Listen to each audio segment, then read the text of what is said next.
2026లో ఐపీఓలు సరికొత్త రికార్డు నెలకొల్పే సూచనలున్నాయి. ఈ ఏడాది ఇప్పటికే 152,623 కోట్లు సమకూరాయి. ఈ ఏడాది పూర్తి కావడానికి మరో 6 వారాలున్నాయి. కాబట్టి గత ఏడాది రికార్డును బ్రేక్ చేసే అవకాశాలు కనిపిస్తున్నాయి.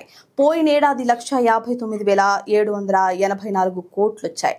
వచ్చే ఏడాది మార్కెట్ను పోటెత్తనున్న ఐపీఓల గురించి మరిన్ని వివరాలు ఇప్పుడు చూద్దాం. 2026లో $20 బిలియన్ పైగా నిధులు ప్రైమరీ మార్కెట్ను ముంచెత్తనున్నాయి. కనీసం 180,000 కోట్లు వస్తాయని అంచనా వేస్తున్నారు. గత 5 ఏళ్లలో $165 బిలియన్ విలువైన ప్రైవేట్ పెట్టుబడులు ప్రవేశించాయి. అవి భవిష్యత్తులో నిష్క్రమణ అవకాశాల కోసం ఎదురు చూస్తున్నాయి. వాటి స్థానంలో నవతరం సంస్థలు ఎంట్రీ ఇవ్వనున్నాయి. మార్కెట్ లిక్విడిటీకి, ఫండ్స్ ఫ్లోయింగ్ కి డాకా లేదని Flipkart, PhonePe, Jio platforms, NSC, SBI mutual funds, OYO వంటి లార్జ్ క్యాప్ కంపెనీలు భరోసా ఇస్తున్నాయి.